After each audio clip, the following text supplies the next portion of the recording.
तो ये जो लीकेज है ये पेपर लीकेज के बारे में है, और जो इससे लैंप जल रहा है उस मुख्य आरोपी का नाम दीपक है, दीपक बिश्नोई।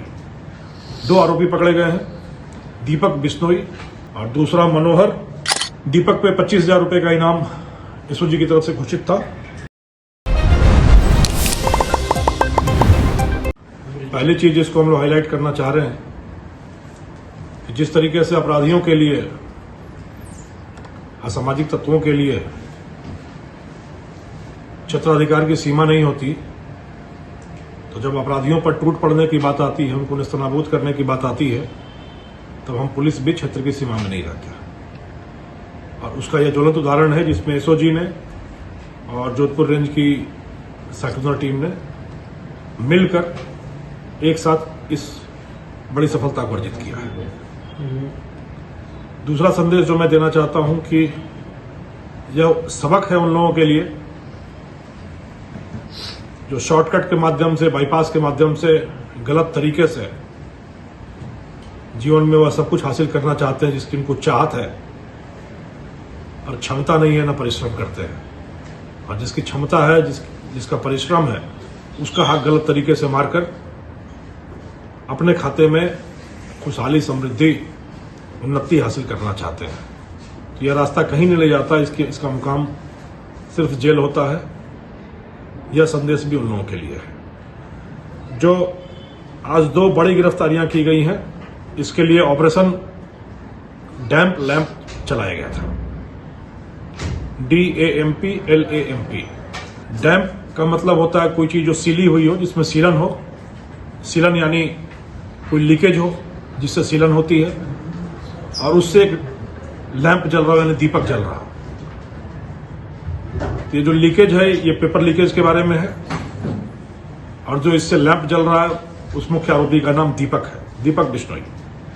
दो आरोपी पकड़े गए हैं, दीपक बिश्नोई पुत्र बाबूलाल जो लूणी थाना क्षेत्र का रहने वाला है, और दूसरा मनोहर पुत्र पूनाराम जो रोहट, पाली के रोहट का रहने वाला है। जैसा मैंने पहले बताया, एसओजी और जोधपुर रेंज की साइक्लोनर टीम दोनों बिल्कुल मिलकर कंधे से कंधा मिला के काम कर रहे हैं, और जो भी युवा पीढ़ी के भविष्य के साथ खेलना चाह रहा है, उसके हौसलों को पस्त करने के लिए, उसको इरादों को नेस्तनाबूद करने के लिए एसओजी और हम मिलकर साथ काम कर रहे हैं। पिछले कई दिनों से एसओजी की टीम भी यहां थी, और हम दोनों एक साथ मिलकर काम कर रहे थे ऑपरेशन डैम्प लैंप पे।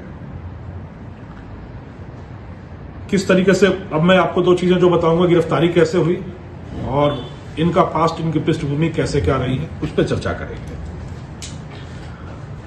दीपक पे 25,000 रुपए का इनाम एसओजी की तरफ से घोषित था।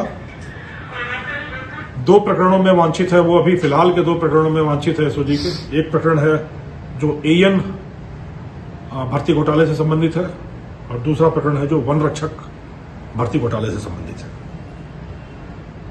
किस तरीके से पकड़े गए, यह दोनों आरोपी तकनीक के सहारे चले, और इनको लगा कि तकनीक ही नैया पार करा देता है। इन्होंने इस पूरे घोटाले में भी तकनीक का अहम इस्तेमाल किया, और बचने के समय भी तकनीक से ही बचने की कोशिश कर रहे थे कि यदि हम अपने तकनीकी उपकरण बंद कर लेंगे, उसका इस्तेमाल नहीं करेंगे, तो पुलिस की रडार से गायब हो जाएंगे, यह मानकर ये चल रहे थे। पर एसओजी और साइक्लोनर टीम दोनों ही लगातार इस पर काम करती रही। मानवीय आसूचना यह थी कि यह रिश्तेदारों के यहां छुप रहे हैं, ज्यादा दूर नहीं जा रहे हैं, रिश्तेदारों के यहां छुप रहे हैं, और एक जगह ज्यादा लंबे समय तक नहीं रहते हैं। इस सूचना पर काम करना हम लोगों ने शुरू किया। मनोहर की लोकेशन करीब करीब पता चल गई कि वो अपनी बुआ के घर में फिलहाल आया हुआ है, पर दीपक की लोकेशन जल्दी नहीं मिल रही थी क्योंकि ये ज्यादा चालाक था।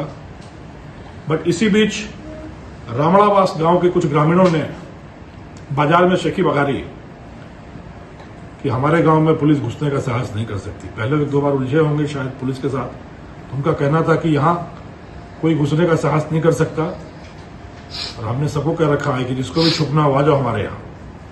और एक बड़ा आदमी जिसके लिए पुलिस सूंघ रही है वो हमारे यहाँ छुपा हुआ है, इसको कोई नहीं यहाँ से पकड़ सकता। इस चुनौती को पकड़ते हुए हमने डेवलप किया और आइडिया लग गया कि वहां पर दीपक ही है। फिर ब्रूट लीगल फोर्स का इस्तेमाल करते हुए पहले सुबह इन दोनों जगहों पर सेक्शनल टीम के द्वारा और 1-2 अलग ठिकानों पे एसओजी टीम के द्वारा एक साथ दबिश दी गई, और जिसको अपनी सबसे सुरक्षित मान समझ रहा था वहां से उसके गिरबान में हाथ डालकर राजस्थान पुलिस की टीम कानून के दायरे में ले आई उसको। तो यदि उन्होंने शेखी नहीं बघारी होती तो शायद थोड़ा समय लगता हमको पता करने में कि वो कहाँ है, बट उन्होंने शेखी बघारी कि यहां पुलिस का घुसने का साहस नहीं हो सकता, और इस दुस्साहस का परिचय दिया। तो इस दुस्साहस का जवाब दीपक की गिरफ्तारी के रूप में आया। तो इस तरीके से ये दोनों पकड़े गए हैं। इसकी कथा जो अभी तक इसकी पूछताछ से आई है वो बड़ी ही रोचक है। इसकी पुष्टि आगामी अनुसंधान में और आगे होगी। और प्राथमिक पूछताछ से जो चीजें आई हैं, यह व्यक्ति 2014 में जेल प्रहरी के रूप में भर्ती हुआ। 2014 से इसने 9 साल तक जेल प्रहरी के रूप में काम किया उदयपुर, राजसमंद और आसपास की जेलों में। और बहुत ही हैरत की बात यह है कि वह भर्ती भी ब्लूटूथ के माध्यम से हुई थी। उस समय इसने 1.5 लाख रुपए खर्च किए थे, और एक नामी गिरामी आरोपी जो एक बहुत महत्वपूर्ण सूत्रधार के रूप में ऑलरेडी गिरफ्त में है राजस्थान पुलिस के, उसी के माध्यम से ब्लूटूथ के माध्यम से भर्ती होना यह बताता है। पुष्टि इन सारी चीजों की आगे होती रहेगी, पर प्रारंभिक पूछताछ में जो आई है सो चीजें मैं बता रहा हूं।